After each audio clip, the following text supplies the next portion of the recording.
আমাদের আজকের গল্পটি প্রাপ্তবয়স্কদের জন্য। গল্পের ঘটনাবলী ও দৃশ্যপট সম্পূর্ণ কাল্পনিক। বাস্তবের সাথে তার কোনো মিল থেকে থাকলে তা সম্পূর্ণ অনিচ্ছাকৃত ও কাকতালীয়।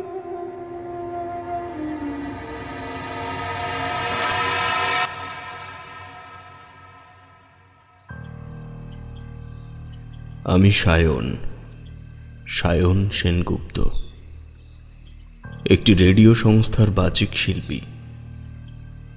আজ আবার আমায় অনিদ্রা রোগে ধরেছে। গত 2 মাস হলো আমি ডাক্তার বিনায়কের তত্ত্বাবধানে রয়েছি। বাবা অনেকগুলো টাকা খরচ করে আমায় একটা পার্সোনাল অ্যাসাইলামে রেখেছে। তবে সত্যিটা কি জানেন? সত্যিটা হলো আমার মৃত্যু সন্নিকটে। আমি জানি যতই উচ্চ দরের চিকিৎসা হোক না কেন, আমি আর বেশি দিন বাঁচব না। কারণ আমার জন্ম মৃত্যুর নির্ধারক ডাক্তার বিনায়ক নয়, সে অন্য কেউ। যাক, আজ অনেকদিন পর একটু উঠে বসেছি। কারণ এতদিন শুধু বিভিন্ন লেখকের লেখা গল্প পাঠ করে আপনাদের শুনিয়েছি, কিন্তু আজ নিজেরই খানিক লিখতে ইচ্ছা করছে। এই কাহিনী যদি কোনোদিনও আপনাদের কানে পৌঁছয়, তবে অন্তত একবার তার জন্য ঈশ্বরের কাছে শান্তি প্রার্থনা করবেন।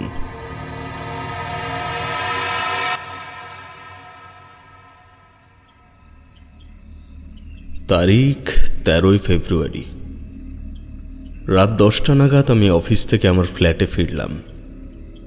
শেষ কয়েকদিন ধরে বেশ চাপ যাচ্ছিল কাজের। আমার রেডিও অনুষ্ঠানের পরিচালক ছুটিতে থাকায় আমার ওপরেই পরবর্তী সপ্তাহের জন্য একটা গল্প পড়ে রাখার দায়িত্ব ছিল। কোনো মতে রাতের খাওয়া শেষ করে ল্যাপটপটা নিয়ে বিছানায় গুছিয়ে বসলাম। ইমেইলটা খুলেছি, এমন সময় ডোরবেলটা বাজল। প্রথমটাই খানিক চমকে উঠেছিলাম, কারণ এত রাতে এই জিনিসটা এর আগে কখনো বাজেনি। আমি উঠে গিয়ে দরজা খুলতেই দেখলাম একটা পিৎজা ডেলিভারি বয় হাসি মুখে আমার দিকে চেয়ে রয়েছে। বললাম, কি ব্যাপার? আমি তো কোনো খাবার অর্ডার দেইনি। কি বলছেন? অর্ডার দেননি? আচ্ছা, 1 সেকেন্ড স্যার। বলে সে পকেট থেকে তার মোবাইলটা বের করে তার চোখের সামনে ধরে বলল, স্যার, আপনার নাম কি সায়ন সেনগুপ্ত?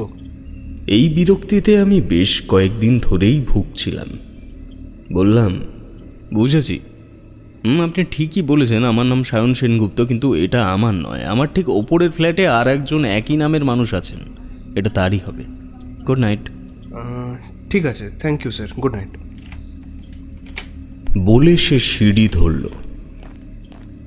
শেষ কয়েকদিন ধরে এই একই নামে আর একজন ভাড়াটে এসেছে আমাদের বনবিতান ফ্ল্যাটে।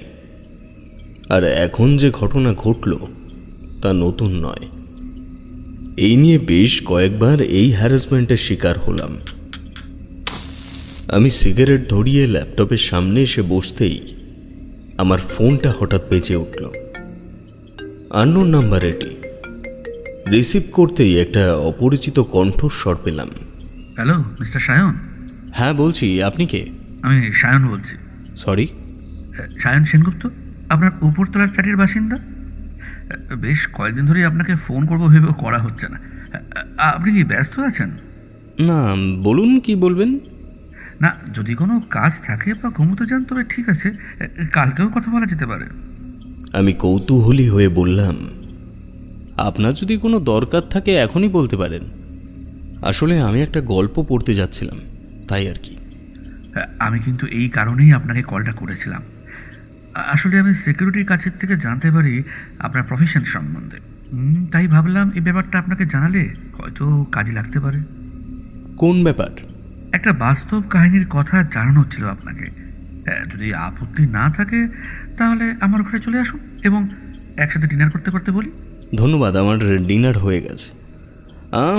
ওকে, ঠিক আছে, আমি আসছি। বলে আমি রিসিভারটা রেখে দিয়ে ঘরের দরজা দিয়ে ওপরে চলে এলাম।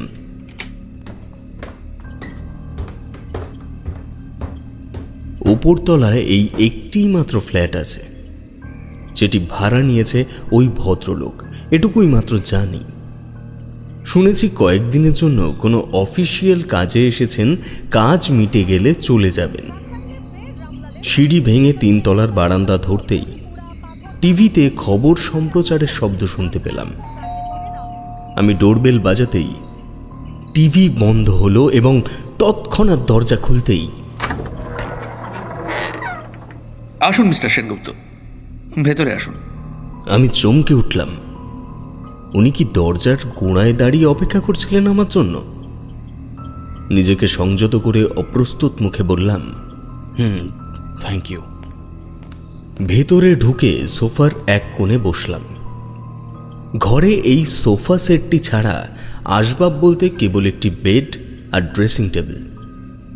সেগুলোর পরিপাটি দেখে ভদ্রলোকের শৌখিনতার পরিচয় পাওয়া যায়। ওনার চেহারা খুবই স্বাভাবিক ও সঙ্গত। যেমন অনুমান করা যায় বয়স ওই বছর 33-এর কাছাকাছি। তার সঙ্গে মাথার চুলের ডান দিকে শীতে এবং সদ্য জাগ্রত নিয়মিত ছাঁটা দাড়ির সবজে আস্তরণ মিলেমিশে তাকে একজন সম্মানীয় জীবিকা নির্বাহক বলেই মনে করায়।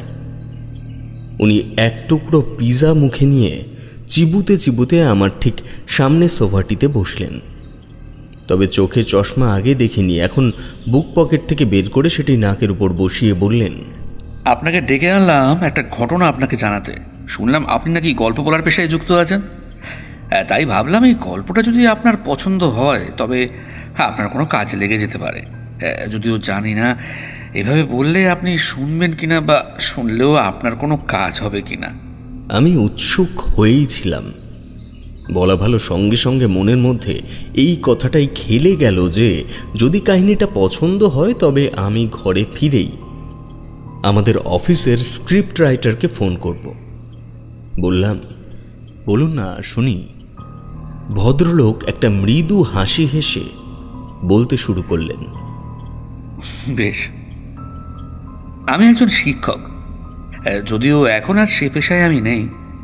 গত 10 আগে আমি আমার দেশের বাড়িতে গেছিলাম। আমার গ্রামের নাম শিমুলতলা। চুঁচুড়া স্টেশন থেকে নেমে রিক্সা নিলেই আধ ঘন্টার মধ্যে পৌঁছে যাওয়া যায়। রিক্সায় যেতে হয় কারণ সেদিকে রাস্তাঘাট এখনও বেশ অনুন্নত। এখনও আষাঢ় শ্রাবণে ভেসে যায় সে গ্রাম। যদিও নতুন পঞ্চায়েত গঠন হয়েছে সেখানে, তবে এখনও তেমন কোনো উন্নয়নমূলক কাজ করে ওঠা সম্ভব হয়নি। গ্রাম লাগোয়া একটা সরু নদী আছে। এবার গ্রামে গিয়ে শুনলাম ভবিষ্যতে নাকি নদী সংলগ্ন অঞ্চলে ছোট ছোট কলকারখানা হতে পারে। গ্রামে আমার বৃদ্ধ মা বাবা ছাড়া আর কেউই নেই। বিয়ের কথাবার্তা চলছে, কিন্তু সেই বিষয়ে কথা বলে ধান ভাঙতে শিবের গীত গিয়ে লাভ নেই। মূল ঘটনায় আসি।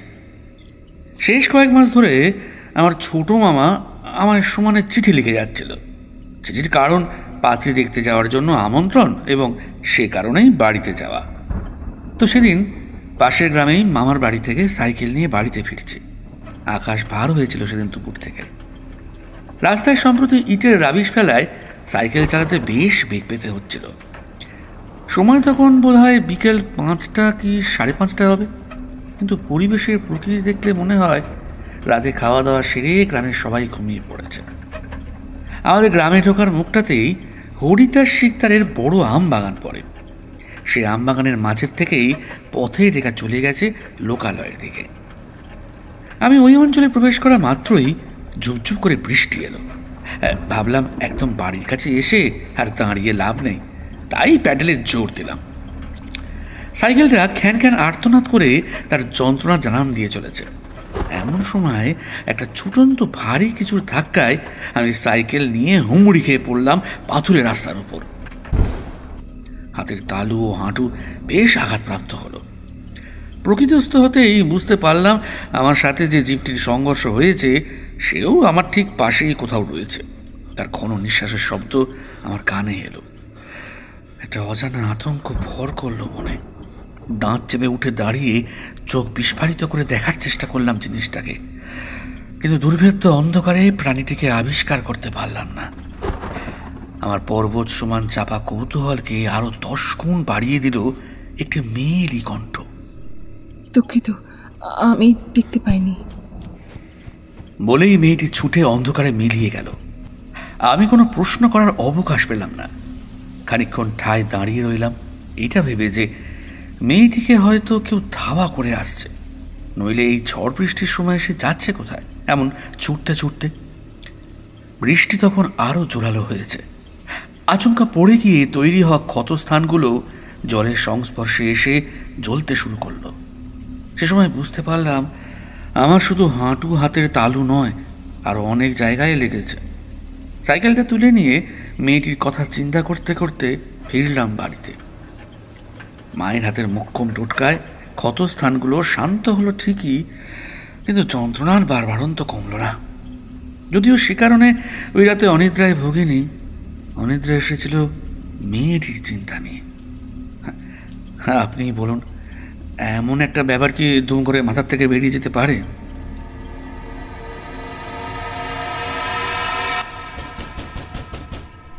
সায়ান বাবু, দরজা খুলিয়ে। ভোর নাগাদ দরজার ওপার থেকে শুনতে পেলাম কেউ আমায় ডাকছে। আমি ধরফর করে উঠে বসলাম। দেখে আমি আমার ঘরেই শুয়ে আছি। আমার বিছানা, আমার ল্যাপটপ, টেবিলের উপরে অ্যালার্ম ওয়াচ, সব কিছুর ওপরে চোখ বুলিয়ে নিতেই শরীরটা উষ্ণ হয়ে উঠল। এত কিছু কেবল আমি স্বপ্ন দেখলাম? ওদিকে দরজার বাইরে দারোয়ান রাম সিংয়ের কণ্ঠস্বর পাচ্ছি। আমি দুহাত দিয়ে মুখ ডলে নিয়ে বিছানা ছেড়ে নামলাম। আসছি।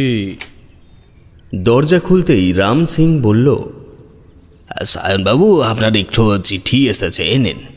বলে একটা বাঁশপাতার খাম আমার হাতে দিয়ে সে নেমে যাচ্ছিল।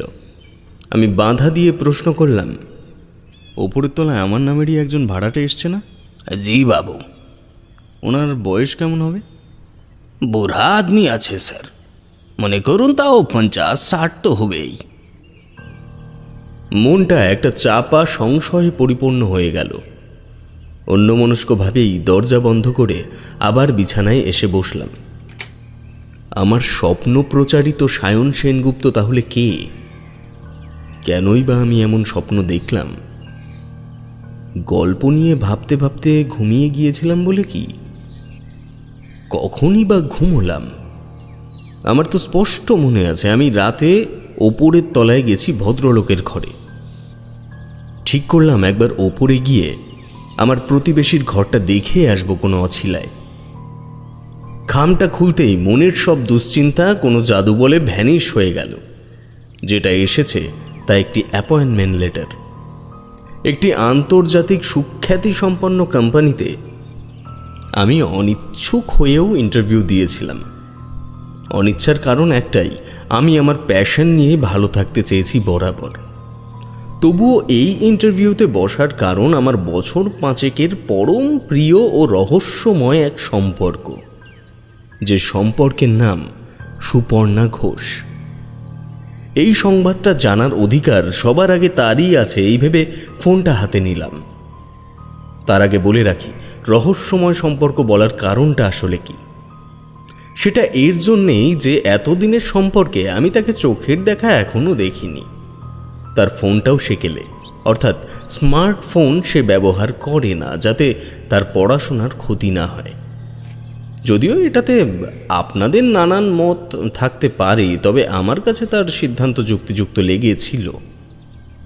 যাই হোক, একটা রং নাম্বারের কল থেকে আমার সঙ্গে তার পরিচয়, এবং সেই থেকেই মেসেজ আদান প্রদান শুরু। যদিও এই রেডিওর চাকরিটাও তখন আমার হাতে ছিল না বলেই হয়তো ওই জিনিসটাতে এতটা সময় দিতে পেরেছিলাম। সুপর্ণার কথাগুলো আমার এতটাই ভালো লাগতো যে তার অবয়ব আমি মনের প্রেক্ষাপটে অনুভব করতে পারতাম।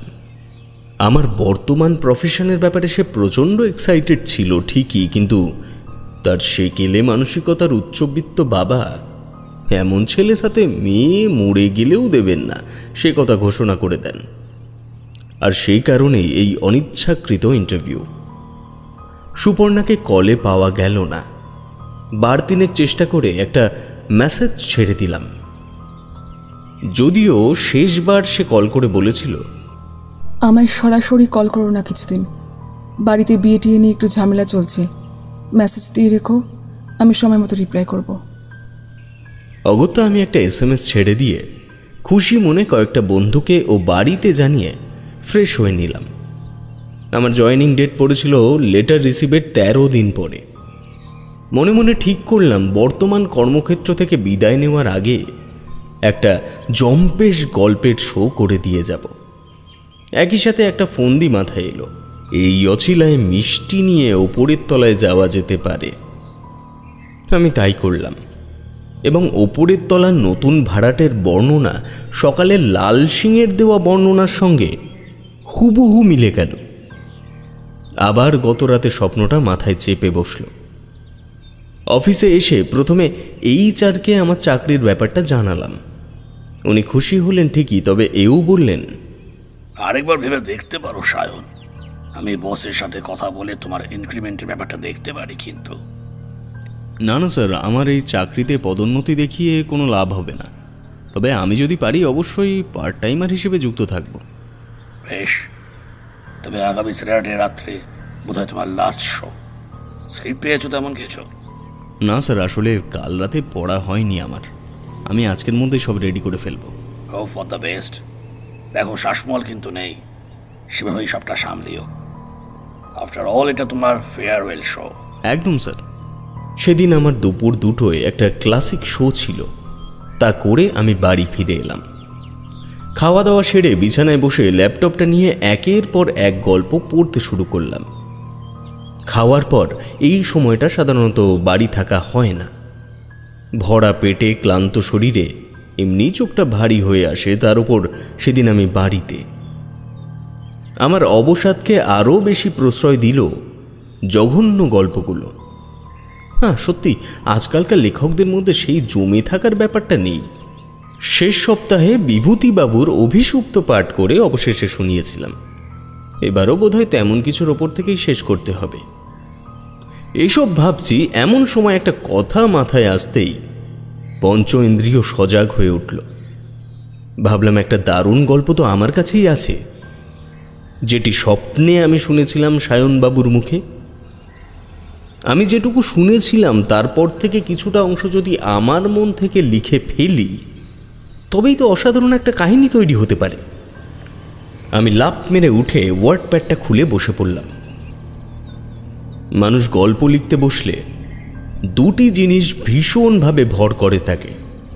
তার মধ্যে একটা হলো নিজের জীবন সায়ান্নে ঘটে যাওয়া ঘটনার মর্ম থেকে ছিঁড়ে আনা মুহূর্ত এবং এক বিস্তর কল্পনা জগৎ, যেখানে যে কোনো অসম্ভবই সম্ভব।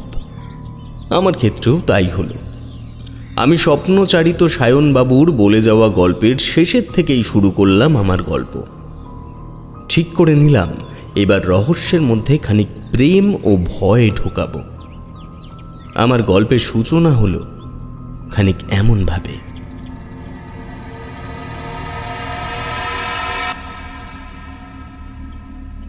সেদিন রাত্রে অনিদ্রা আমায় আষ্টে পৃষ্ঠে জড়িয়ে ধরেছিল। দরজায় টোকা পড়ার শব্দ শোনা মাত্রই আমি উঠে গিয়ে দরজা খুলি। দেখলাম আমার ছোট মামা এসে দরজা ধাক্কাচ্ছে। অবাক হয়ে বললাম, কি হয়েছে মামা, এই সময় তুমি এখানে? মামা আমায় চোখ চেপে চুপ করতে বলে ঘরে ঢুকে এলো। বলল, আজ এই মেয়েটা দেখে এলি না আমাদের পাড়ায়? হ্যাঁ তো কি? হ্যাঁ, কাল রাত থেকে খুঁজে পাওয়া যাচ্ছিল না। পাড়ায় হট্টগোল পড়ে গেল। সারা রাত খোঁজাখুঁজি করে আমাদের পাড়ার পশ্চিমের জঙ্গল পেরিয়ে তোদের পাড়ার ওই হরিদাস শিকদারের আম বাগানে ঢুকলাম।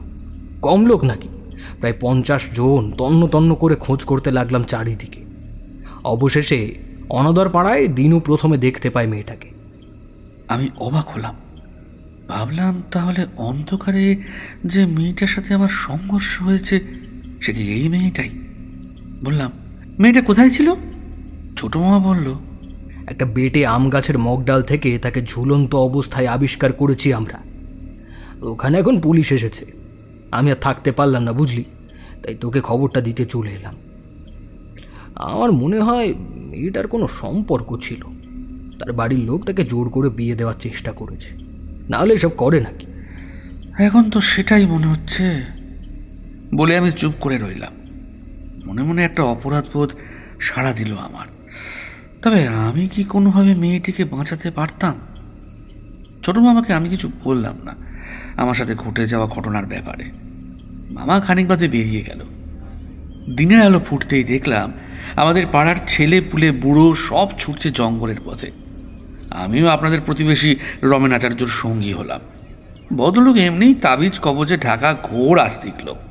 আমায় পেয়ে চোখ গোল গোল করে বললেন, শুনেছ সায়ন, কি হয়েছে এলাকায়?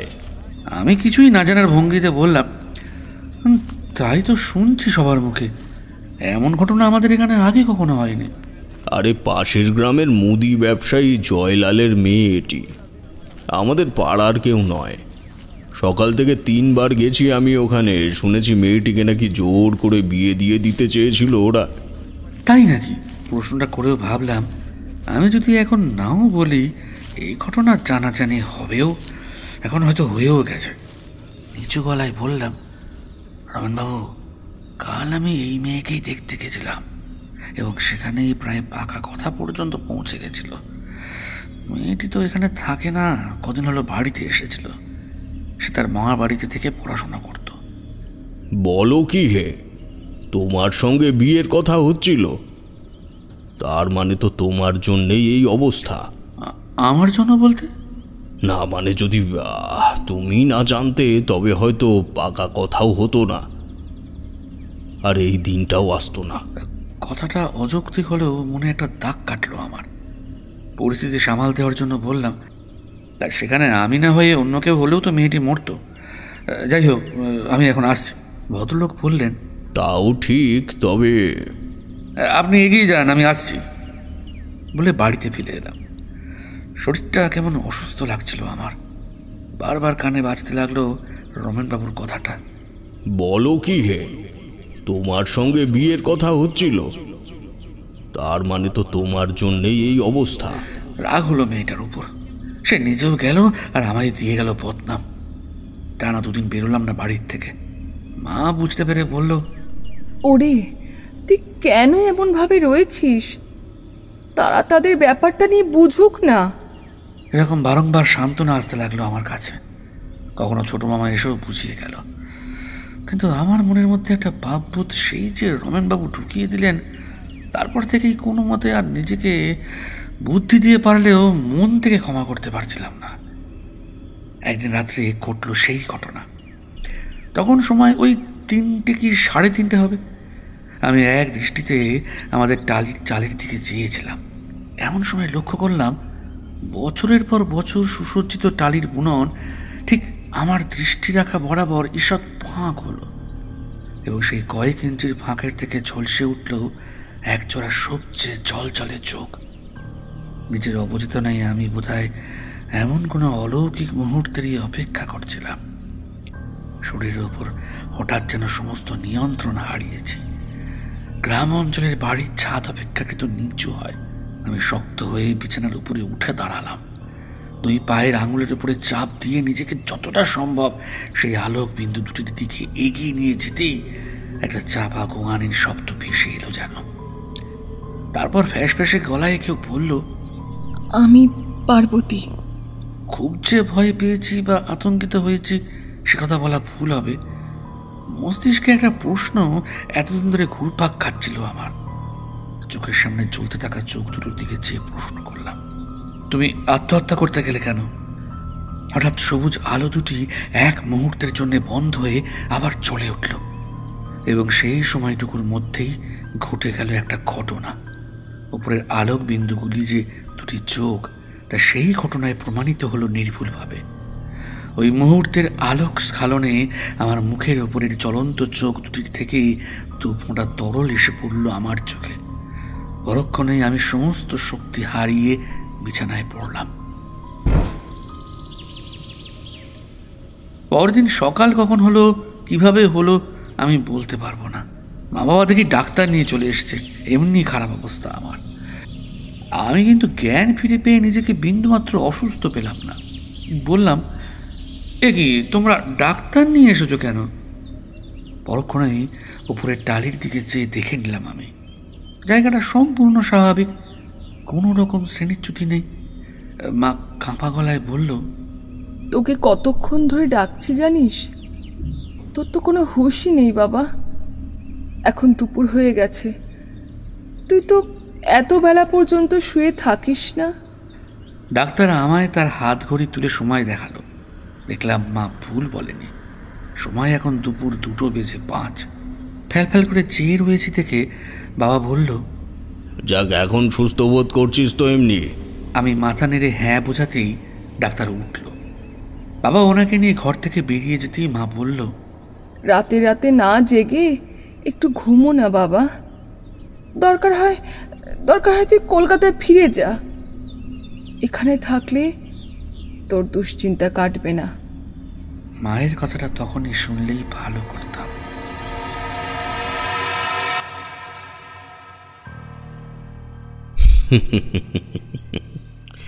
আমি জানি আপনারা আমার লেখা গল্পটায় এমনভাবে ঢুকে পড়েছেন যে হয়তো ভুলেই গেছেন যে গল্পটা আমি আপনাদের জানিয়েই লিখতে বসেছিলাম ল্যাপটপ নিয়ে।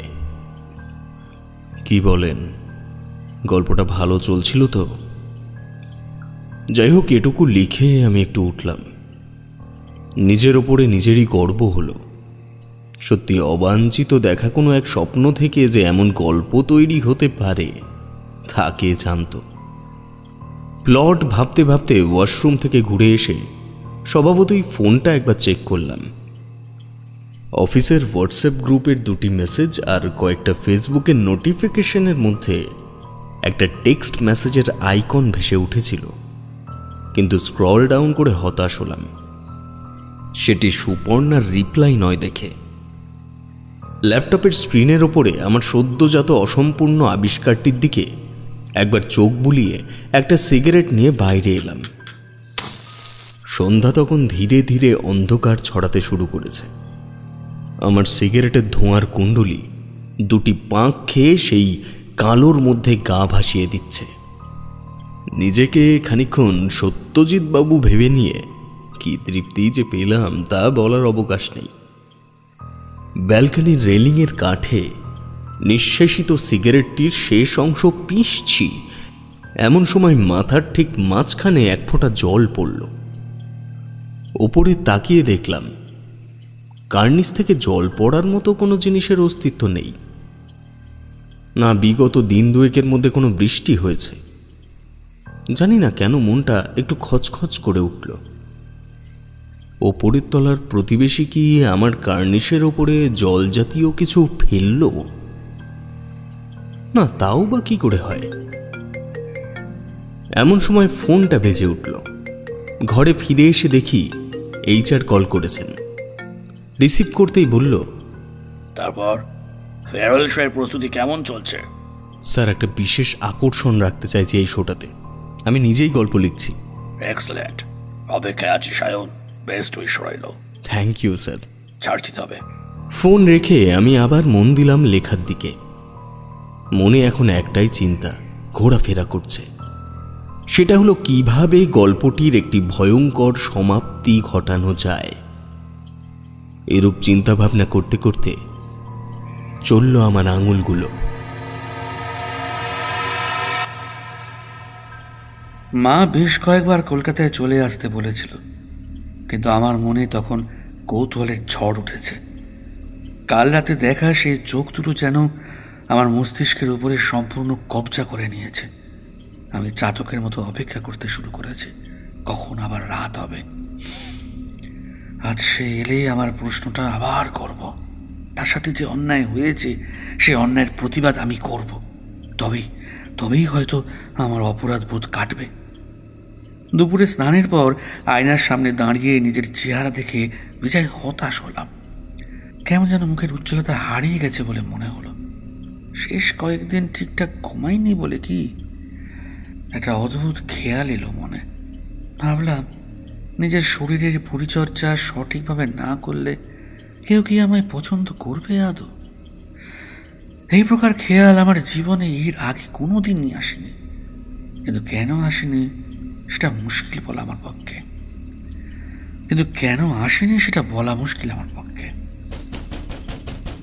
সায়ন, আছিস বাড়িতে? মামার ডাক শুনে নিজেকে একটু অপ্রস্তুত লাগলো। দ্রুত চৌকির উপর থেকে গামছা তুলে নিয়ে নিজের গায়ে পেঁচিয়ে নিলাম। মামা ঘরে ঢুকে বলল, কি এরকম ক্যাবলার মতন চেয়ে রয়েছিস বলতো? মা, তুমি এখন বাইরে যাও, দেখছো তো আমি একটা অস্বস্তি বোধ করছি। যাও, আমি তোমায় ডেকে নিচ্ছি। কি রে, কি হলো তোর? আমায় দেখে অস্বস্তি বোধ করছিস কেন? শরীর খারাপ নাকি? মামা, তুমি এখান থেকে চলে যাও বলছি। মা, তুমি কি দেখতে পারছো না লোকটা কি করছে? অসভ্য না হলে এমন কেউ করে? মা এলো, কিন্তু তার মুখেও কোনো রকম প্রতিবাদ নেই। হাতে ঘটি দেখে বুঝলাম পুজো দেওয়ার জল আনতে যাচ্ছিল কলে। ঘরে ঢুকে বলল, তোর মামাকে ঘর থেকে বেরিয়ে যেতে বলেছিস কেন? সে কি করলো? হঠাৎ যেন কোনো ঘোরের থেকে প্রকৃতিস্থ হলাম। ছোট মামা নিচু গলায় বলল, দিদি তুই একটু আমার সাথে আয়, কথা আছে। বলে ওরা বেরিয়ে গেল। মাথায় একটা হালকা যন্ত্রণা অনুভব করলাম আমি। ছোট মামাকে কি বললাম এতক্ষণ সব মনে আছে, তবে হঠাৎ আমার মধ্যে এমন মেয়েলি শ্লীলতা এলো কোত্থেকে তা ঠাউর করতে পারলাম না। স্পষ্ট অনুভব করেছি যে আমি একটি যুবতী মেয়ে, যে মেয়েটি নিজের সৌন্দর্য হারিয়ে ফেলছে দিনকে দিন, এবং কেমন একটা দিশেহারা মন তার। আমি কি ধীরে ধীরে পাগল হয়ে যাচ্ছি, নাকি এটা কোনো বৃহৎ দুর্ঘটনার পূর্বাভাস? শিক্ষকতা আমার পেশা। এই সাধারণ বাস্তবটুকু কেন জানি না আমার কাছে বহুদূর অতীতের কোনো আবছা স্বপ্নের মতো মনে হতে লাগলো। আমি বিছানায় এলিয়ে দিলাম শরীরটা।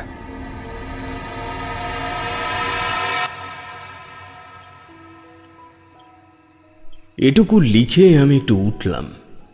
সময় তখন 8:20। ওভেনে রাইস কুকার চড়িয়ে আর একটা সিগারেট ধরিয়ে আলু ছাড়ানোর রেজারটা হাতে নিয়েছি। এমন সময় লোডশেডিং হলো। পকেট থেকে লাইটার বের করে ঘরে এসে চার্জার লাইটটা জ্বেলে দিলাম। সচরাচর লোডশেডিং হয় না, তবে যখন হয় তখনই ফ্ল্যাট কর্তৃপক্ষের ওপরে একটা ক্ষোভ জেগে ওঠে।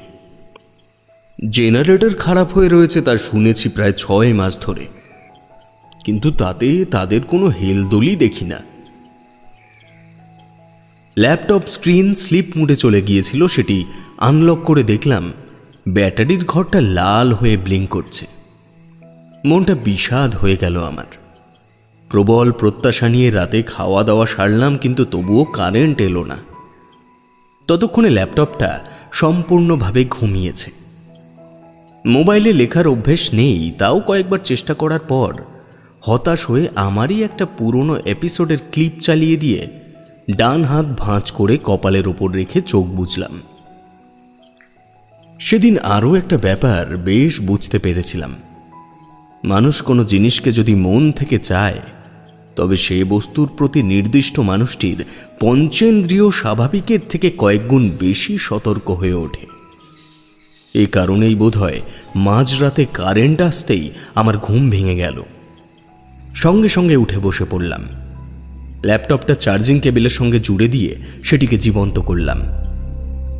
কিন্তু ওয়ার্ডপ্যাড খুলতেই আমার শরীরের রক্ত হিম হয়ে গেল। চোখের সামনে দেখতে পাচ্ছি আমার লেখা শেষ শব্দটির পরেও লাল রঙের ফ্রন্টে গল্পটি এগিয়ে গিয়েছে অনেক দূর পর্যন্ত। গলা শুকিয়ে কাঠ হয়ে এলো আমার। বুকের ওপরে কেউ যেন বিভীষিকাময় এক অন্ধকার পর্বত চাপিয়ে দিয়েছে বলে মনে হলো। অপার্থিব বিস্ময়ে তখন আমার শরীরের প্রতিটা রন্ধ্র পরিপূর্ণ। ঘরের চারদিকে একবার চোখ বুলিয়ে নিয়ে মন ও দৃষ্টির সম্মিলিত কৌতূহল থেকেই আমি পাঠকের ভূমিকা নিলাম। সেখানে লেখা আছে,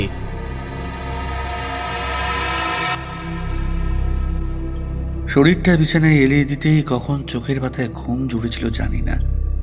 চোখ খুলে দেখি রাত নেমেছে। মুহূর্তের জন্য মনটা আবার খারাপ হলো ছোট মামার কথা ভেবে। জানি না তখন আমার কি হয়েছিল।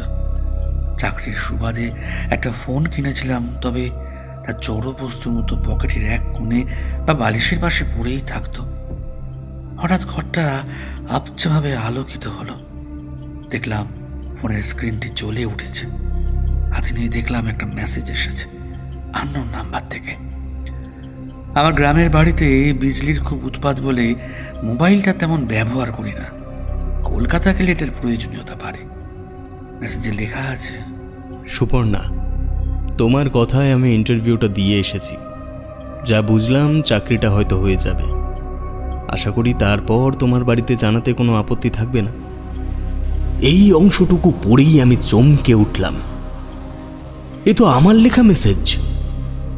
হ্যাঁ, এই মেসেজই তো আজ থেকে সপ্তাহখানেক আগে আমি সুপর্ণাকে করেছিলাম। আমি দ্রুত সেন্ট মেসেজ বক্স চেক করলাম। হুবহু একই কথা আমি পাঠিয়েছি গত শনিবারে সন্ধ্যা 7টার সময় সুপর্ণার নাম্বারে। তার উল্লেখ এই গল্পে এলো কি করে? আমি তৎক্ষণাৎ যে কাজ এতদিন কখনো করিনি তাই করলাম। সুপর্ণার অনুমতি ছাড়াই তার নাম্বারে কল করলাম আমি। প্রথমবার ফোনটা সম্পূর্ণ বেজে থেমে গেল, দ্বিতীয়বারও তাই হলো। আমি বিছানা থেকে নেমে দাঁড়ালাম। গল্পের প্রতি ঝোঁকের থেকে বেশি বেড়েছে আতঙ্ক। উদ্গ্রীব মনের বিক্ষিপ্ত ধারণাগুলো তখন সম্পূর্ণ পেঁচিয়ে গেছে আমার। এ কি দেখছি আমি? এও কি কখনো সম্ভব? আমি ঘুমিয়ে নেই তো? না না না, এ সম্ভব নয়। আমি মানসিক বিকারগ্রস্ত হয়ে পড়ব এবার। কেন এলো এই সায়নবাবু স্বপ্নে? কেনই বা গল্পটিকে আমি লিখতে শুরু করলাম? আর কিভাবে অসম্ভবভাবে ফুটে ওঠা আমার লেখা গল্পের মধ্যে সুপর্ণার কাছে করা মেসেজটির উল্লেখ আসলো? এসব কি স্বাভাবিক মানুষের পক্ষে মেনে নেওয়া সম্ভব?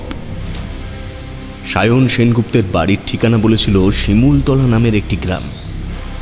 চুচুড়া স্টেশন থেকে রিক্সা নিলে সময় লাগবে 30 মিনিট।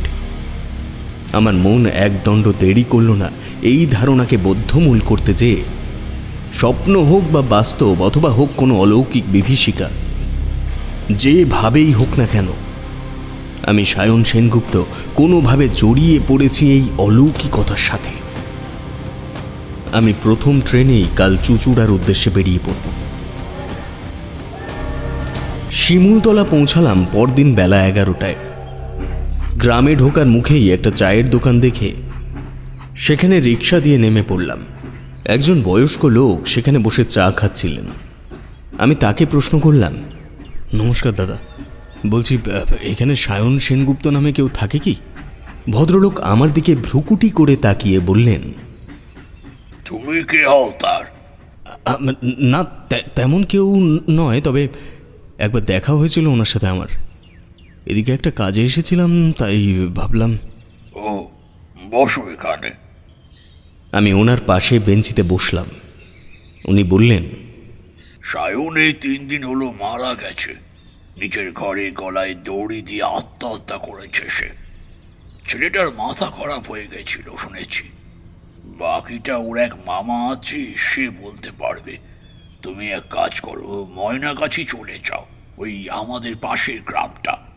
এখান থেকে সোজা হাঁটলে মাইল 2 হবে। উনি সব জানেন। আমার অবস্থা তখন কিংকর্তব্য বিমূঢ়। মন্ত্র বলে যেন পা চলেছে সেই স্বপ্ন ও মস্তিষ্ক প্রসূত চরিত্র সায়ন সেনগুপ্তের ছোট মামার বাড়ির দিকে। আমার পরিচয় দিতেই সায়নবাবু ছোট মামা একটা বাড়তি সতর্কতা অবলম্বন করে আমায় তার বাড়ির ছাদে নিয়ে গেলেন। বললেন, তুমি তাহলে বেতার কেন্দ্রে কাজ করো। আমার ভাগ্নে সায়নকে মেয়ে দেখতে নিয়ে এসেছিলাম আমাদের পাড়ায়। মেয়ে দেখেই খুব পছন্দ হয়ে যায়। পার্বতী রায় মেয়েটির নাম, আমাদের এই পাড়ারই মেয়ে। ওর বাবার অনেক বড় মুদির দোকান এই গ্রামে, জমি জায়গাও বিস্তর। মামার বাড়িতে থেকে বড় কলেজে পড়ছিল। তা ছেলে দেখে ওদের খুব পছন্দ হয়ে গেল। পরে জানতে পারি সেই মেয়ে নাকি এক ছেলেকে ভালোবাসে, তবুও তার বাড়িতে থেকে জোর করে বিয়ে দিতে চাইছিল। তাই পার্বতী গিয়ে আত্মহত্যা করে ওই পাশের গ্রামের এক জঙ্গলে। এদিকে আমার ভাগ্নে খুব দুশ্চিন্তায় পড়ে যায় সেই ঘটনার পর থেকে। কেমন যেন আপন ভোলা হয়ে বসে থাকে। জানো না, আমার ভাগ্নের ঝুলন্ত দেহ দেখে আমরা সবাই আতকে উঠেছিলাম। কি পাগলামিতে ধরেছিল জানি না তাকে শেষকালে। দেখি মৃত্যুকালীন অবস্থায় সে তার মায়ের শাড়ি পরেছে একদম নিপুণভাবে, ঠিক যেমন কোনো মেয়ে পড়ে, ঠিক সেই রকম, চোখ ওপরের টালির দিকে। আজ সকালে কয়েকজন চাষি ওই বাগানের পথ দিয়ে ফিরছিল। তখন মাঠের দিকটায় জঙ্গলের মধ্যে একটা ফোন দেখতে পাই, এবং আশ্চর্যজনকভাবে সেই ফোনটি আমার ভাগ্নের। এদিকে ওর ঘর থেকে পুলিশ যে ফোনটি উদ্ধার করেছে সেটি যে মারা গেছে তার। ফোন দুটি কি একই রকম? সম্পূর্ণ একই দেখতে দুটি ফোন, তবে কি করে পরিবর্তন হলো তার উত্তর দেওয়ার মতন তো এখন আর কেউ নেই। পুলিশ দুটি ফোনই বাজেয়াপ্ত করেছে। শোনা গেছে পার্বতী নিজের নাম বদলে সম্পূর্ণা করে এক ছেলের সাথে প্রেম করত, আর তারও নাম নাকি সায়ন। আপনি নিশ্চয়ই সে। চোখের জল ধরে রাখার অবস্থায় আমি তখন নেই। দুহাত দিয়ে দুঃখ কষ্ট লুকানোর চেষ্টা করলাম। আমি জীবনটা কুঁচিয়ে ফেলেছিলাম প্রায়। তার প্রথমেই এমন একটা সময় চলে এলো। আমি কখনো তার ঠিকানা পর্যন্ত জানতে চাইনি। ঈশ্বর, ঈশ্বর, তুমি এমন নিষ্ঠুরতা করলে আমার ও সুপর্ণার সাথে। সায়নবাবুর ছোট মামা আমায় সামলালেন, বললেন, পুলিশের তরফ থেকে তোমার কাছে ফোন যেত, কিন্তু মেয়ের বাবা মা স্বীকার করে নিয়েছে যে তারা জোর করে জবরদস্তি করেছে, এতে তোমার কোনো দোষ নেই। কিন্তু দুটি ফোন কি করে বদলে গেল, কেনই বা? আমার ভাগ্নেটা চলে গেল বাবা, মায়ের কোল খালি করে, তা আমি জানি না, কেউ জানে না। তবে উত্তর তো আমার জানারই ছিল, আর তা ছিল আমার ল্যাপটপে। ফিরে এসে যেটুকু পড়েছিলাম তার সারমর্ম এই। তবে আমি পার্বতীকে আমার সুপর্ণা নামেই অভিহিত করছি। সায়নবাবু ও সুপর্ণার যেদিন এই সন্ধ্যার অন্ধকারে দুর্ঘটনায় দেখা হয়, তখনই তাদের ফোন অদল বদল হয়েছে। দুজনেরই ঠিক এক রকমের ও একই কোম্পানির কিপ্যাড ফোন ছিল। সুপর্ণা তার কাছে ওই রাতে আসে যে রাতে আমার করা ফোনের মেসেজটি পৌঁছায় সায়ন সেনগুপ্তের কাছে। সায়নবাবুকে সে বলে, আমার এই মৃত্যু সংবাদটা এই ছেলেটিকে দেবেন না দয়া করে। সে এখনো কিচ্ছু জানে না। ও জানলে খুব কষ্ট পাবে এবং আমায় কোনোদিনও ক্ষমা করতে পারবে না। সায়নবাবু চোয়াল শক্ত করে বলেন, আর আমায় যে বদনামের ভাগিদার করে গেলে তার বিচার কে করবে? আমি এখনই ছেলেটিকে সব জানাবো। শুধু আমি কেন, অন্য একজন মানুষও চলুক। ঠিক তখনই সায়নবাবুর চোখে এক ফোঁটা জল পড়ে, আগের দিনের মতো জ্বলন্ত সবুজ কটাহের পলকের বিচ্যুতিতে, এবং তার মন ও মস্তিষ্কের ওপরে সম্পূর্ণভাবে বিস্তার লাভ করে সুপর্ণা। ট্রাঙ্কের থেকে দুটি শাড়ি বের করে একটি পরে এবং অন্যটি বাঁশের সঙ্গে বেঁধে ফেলে। সায়নবাবু তখন একটি তরুণী সুলভ মনের অধিকারী। তার মৃত্যুর আগ মুহূর্ত পর্যন্ত সে জানেন, সে জানতো তার বাড়ির থেকে জোর করে পাশের গ্রামের একটি ছেলের সাথে বিয়ে দিয়ে দেওয়া হচ্ছে, যেটা সে মেনে নিতে পারছে না। অর্থাৎ সেই সময় সায়নবাবু আর কোনো পুরুষ ছিলেন না, সম্পূর্ণ এক পার্বতী অবয়বে পরিণত হয়েছিলেন, যে অবয়ব সুপর্ণারও। এবং এই কারণেই সে তার মামাকে আচমকা ঘরে ঢুকতে দেখে লজ্জায় পড়ে গিয়েছিলেন। তবে তখন ছিল কেবল শুরু, তাই অতটাও বুঝতে পারেনি সায়নবাবু। আমার থেকে মৃত্যু সংবাদ গোপন করে নিজের মিথ্যে পরিচয়কে অন্তর্ধানের খাতাতেই ফেলে রাখার জন্য সুপর্ণা বা পার্বতী তার প্রাণ নিয়েছে। গল্পের শেষ অংশে আমার শিমুলতলায় যাওয়ার থেকে শুরু করে সেই চায়ের দোকানের বৃদ্ধ লোক ও ছোট মামার বলা সমস্ত কথাগুলি এই সেলে বসেই আমি জুড়েছি। কারণ তার দিন তিনেক পরের থেকেই আমি শরীরের ভেতরে একটা অস্বস্তি বোধ করতে শুরু করেছি। মন যেন মেয়েদের পোশাক, মেয়েদের প্রসাধনী দ্রব্যের প্রতি বিপুল আকর্ষণ বোধ করতে লাগলো আমার। বুঝতে পেরেছিলাম আমার অবস্থাও সায়ন সেনগুপ্তের মতো হচ্ছে ধীরে ধীরে। তবে ওই সবুজ চোখ আমায় কোনোদিনও দেখা দেয়নি, তা বলাই বাহুল্য।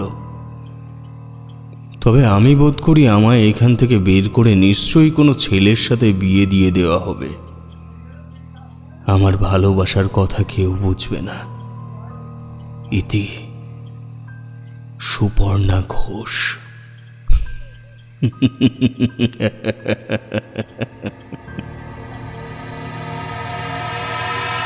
Breaking news, Mahatma Gandhi central অ্যাসাইলামে সায়ন তালুকদার নামের একটি ছেলের রহস্যজনকভাবে মৃত্যু ঘটেছে। ডক্টর বিনায়ক নামের একজন মেন্টাল স্পেশালিস্টের তত্ত্বাবধানে ছিল সে। আমরা তার মুখ থেকে শুনে নেব কিছু কথা। সায়ন লেভেল 5 পর্যন্ত পৌঁছে গেছিল শেষ মুহূর্তে। দিনের বেলায় সুস্থ থাকতো, কাগজ পেন দিতাম তার লেখালেখির জন্য। কি এক অবাস্তব গল্পও সে লিখেছিল, আমি তাতে কোনোদিনও মনোযোগ দিইনি, কিন্তু সন্ধ্যা নামলেই তাকে পাগলামিতে পেয়ে বসত। মেয়েদের পোশাক না পরিয়ে দিলে খাবার খেতে চাইতো না কোনো মতেই। আমি এমন কেস এর আগে কখনো দেখিনি। বন্ধ সেলের ভেতরেই শায়িত অবস্থায় তার হার্ট ফেল হয়েছে। এর থেকে বেশি আমার কিছু বলার নেই আপনাদের কাছে। তবে সে চলে যাবার পর তার লেখা কাগজগুলো আমার কাছে রেখেছি, পড়া হলে আপনাদের জানাবো তার থেকে কিছু পাওয়া গেছে কিনা। ধন্যবাদ।